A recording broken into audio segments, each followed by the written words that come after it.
E ainda falando sobre o primeiro turno das eleições municipais, a gente conversa com o professor de Direito Eleitoral e Constitucional do IBMEC de São Paulo, Clever Vasconcelos. Professor, seja muito bem-vindo aqui ao Jornal da Manhã. De fato, o primeiro turno nessa reta final essa semana, próximo domingo, 6 de outubro, já é o primeiro turno. E nessa reta final, o calendário também estipulado e estabelecido pelo Tribunal Superior Eleitoral entra também numa nova fase, né? Queria que você pudesse contar um pouco para a gente o que muda, quais são as datas limites, porque são determinadas algumas coisas nessa reta final, né? Nesses dias que antecedem ao primeiro turno, também depois muda alguma coisa, principalmente para atos de campanha, veiculação, né, de guia eleitoral, realização de caminhadas, as agendas dos candidatos. Obrigado pelo convite. É importante estabelecer esse calendário que antecede as eleições. O importante é que os candidatos tenham em mente que no dia da eleição não é permitida a campanha eleitoral, ou seja, no domingo, né? No domingo não é permitida a campanha eleitoral nem na internet. A grande questão, o grande questionamento são aquelas postagens que são feitas nos stories, por exemplo. Vamos dar um exemplo do Instagram aqui, onde a pessoa faz uma postagem e a postagem fica 24 horas nos stories. Isso não será permitido, porque pode caracterizar boca de urna eletrônica. A boca de urna eletrônica é a propaganda eleitoral nas redes sociais e na internet no dia da eleição.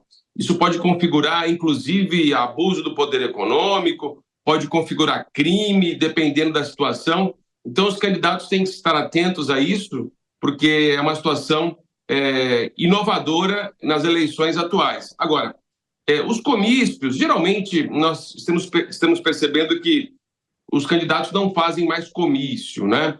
Mas os comícios também são permitidos, até o dia anterior à eleição não há problema, mas obviamente eu percebo que os comícios têm dado espaço à utilização eletrônica pelas redes sociais.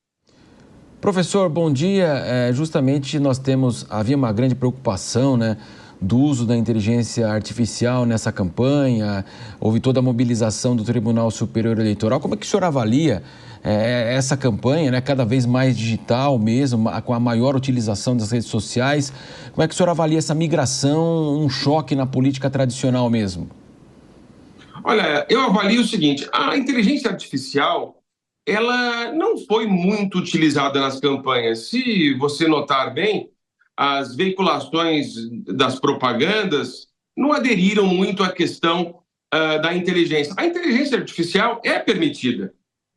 Os chatbots, aqueles robozinhos artificiais, são permitidos. Mas eu acho que os candidatos, pelo que eu percebi nas campanhas, não fizeram opção por esse tipo de método. Foi mais aquela propaganda tradicional mesmo, inserções. Eu acredito que nesta semana, faltam aí 7 dias, os candidatos vão investir muito em veiculações patrocinadas. O gasto com patrocínio nas redes sociais, eu acredito que será alto.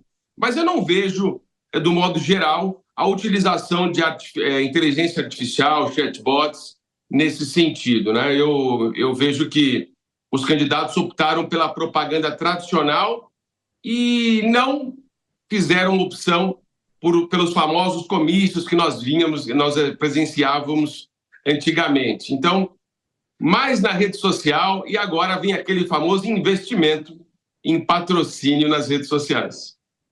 Agora a pergunta do nosso comentarista Diogo da Luz. Professor, bom dia. Prazer falar consigo. Ficou uma dúvida para mim. Eu achava que poderia ser feito. Quer dizer, o candidato e nós mesmos poderemos fazer publicações em stories às 5 da tarde do sábado para ficarem até às 5 da tarde do domingo? Porque as coisas colocadas ali naquele, digamos, no feed, elas ficam indefinidamente. Então, aquilo que o candidato ou qualquer pessoa publicar no sábado à tarde vai ficar pela semana inteira. Será que os stories têm um tratamento diferente por normativa do tribunal ou é uma interpretação do senhor? É uma interpretação que a Justiça Eleitoral tem feito ao longo do tempo, no sentido que a veiculação de propaganda ela é constante. Então, imagine só, Se o sujeito faz a veiculação no Stories sábado, 5 da tarde, ela vai até domingo às 5 da tarde. Então, essa propaganda eleitoral está sendo veiculada. Isso não pode.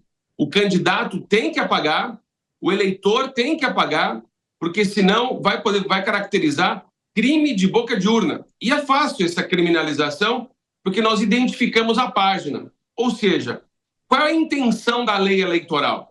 A intenção da lei eleitoral é que no domingo o eleitor faça sua escolha sem a influência da propaganda, de maneira silenciosa, tranquila, sem que terceiros, sem que as redes sociais influenciem o processo eleitoral. Eu acho correto isso, essa proibição, e o candidato tem que apagar, os eleitores têm que apagar, porque senão a gente vai acabar contaminando a tranquilidade do dia da eleição. O dia da eleição tem que ser um dia tranquilo, um dia para o candidato ir para a sua sessão eleitoral, fazer a votação eleitoral. Então, eu reafirmo aqui, se tem stories que será veiculado a partir das 0 hora do domingo, ele tem que ser apagado.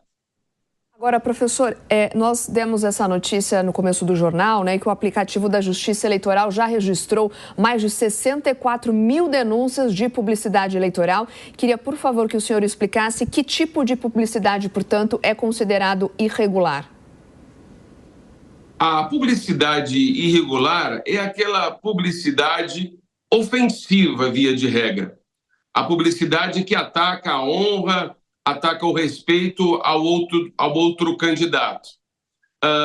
Existe também a publicidade que deve ser feita levando em conta a colocação do vice, não é? Nós temos uma proporção de propaganda eleitoral que deva inserir também o vice-candidato a prefeito, ou seja, o candidato a prefeito não pode fazer propaganda dele sem colocar o vice numa proporção na propaganda eleitoral. Então, basicamente, as propagandas devem respeitar a honra de terceiro, né?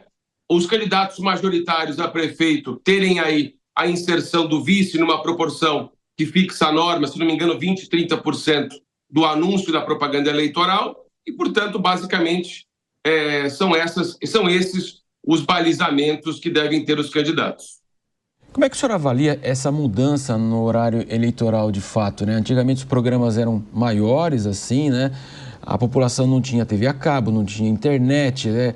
E hoje eu acredito que as inserções, elas cumprem um papel fundamental, né? Quer dizer, quem tem mais inserção, aquele foguete, muitas vezes a pessoa não muda o rádio, não muda a TV, e ele acaba assistindo.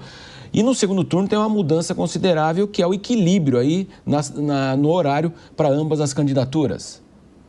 Isso é interessante, porque é o seguinte, como é feita a divisão do horário eleitoral no rádio e da TV?